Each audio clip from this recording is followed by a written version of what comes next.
O que é o downforce? Gente, todo veículo, você sabe que nas curvas, principalmente nas curvas, ele precisa de ter um bom contato entre o pneu e a pavimentação para que ele tenha atrito e consiga contornar as curvas. Você sabe que a força de atrito, quer dizer, a força máxima lateral que o pneu pode suportar, depende do peso que está sendo exercido sobre o pneu para que ele fique em contato com o solo. Então, quanto mais força você tiver colocando o carro para baixo, mais aderência entre o pneu e o solo e você vai poder correr mais nas curvas. Não adianta você encher o carro de peso, porque, embora isso te dê mais pressão dos pneus contra o piso, portanto mais aderência, esse peso também vai fazer com que o carro tenda de forma mais intensa a sair das curvas, então não adianta, uma coisa compensa a outra e por mais peso não resolve nada. A gente tem duas principais fontes de downforce. Vamos falar mais aí de Fórmula 1, que é uma coisa mais evidente, vou mostrar ilustração para vocês. Uma downforce que é bem óbvia, que todo mundo sabe, é aquela proporcionada pelas asas que o veículo tem. Não confunda asa com aerofólio. Outro dia eu vou falar de aerofólio. Mas as asas, que também são aerofólios, mas o termo normalmente usado é asa para uma coisa e aerofólio para outra, as asas, elas, obviamente, quando elas desviam o fluxo do ar para cima, essa força que é feita para o ar subir, há uma reação que empurra o carro para baixo. Tanto nas asas dianteiras, você já viu no Fórmula 1, que lá no biquinho, lá na frente tem asa, e também a asa traseira, ambos têm inclinação que fazem o carro ser pressionado contra o piso. Legal pra caramba, isso ajuda a fazer curvas mais rápidas. Mas tem uma fonte de downforce que é mais eficiente do que as asas, que é o efeito solo.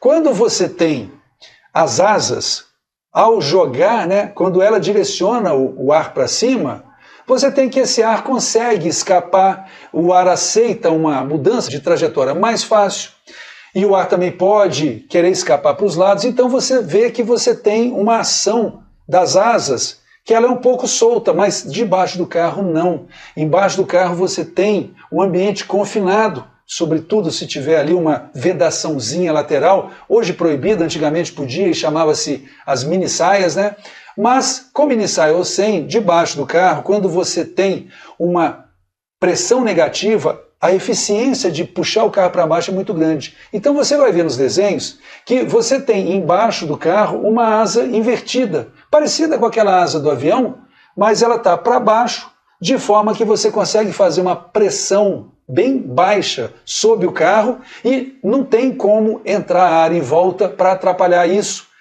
porque a abertura é pequena, melhor seria se tivesse a mini saia, mas ela foi proibida. Então você tem o efeito solo ali, um downforce muito eficiente e menor arraste.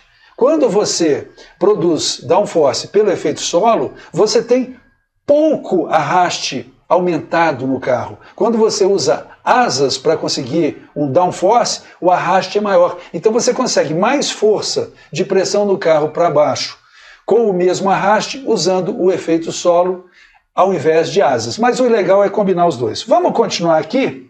Então você está vendo aí um Fórmula 1 e está aí a front wing, que é a asa dianteira, que ela produz 25% do downforce que o veículo de Fórmula 1 utiliza. Você tem a rear wing, que é a asa traseira, que também produz 25% do downforce.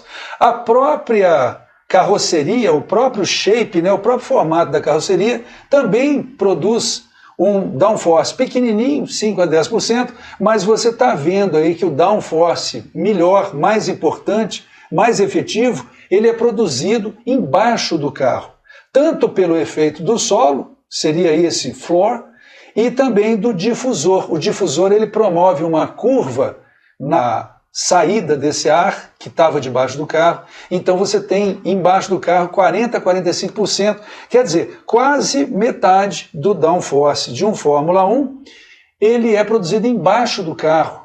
Então, bem legal, Porque todo mundo costuma pensar, eu também pensava isso antigamente, que as asas eram a parte mais importante, mas não. E você talvez tenha curiosidade de saber se um veículo de Fórmula 1 poderia correr de cabeça para baixo, pregado no teto de um túnel.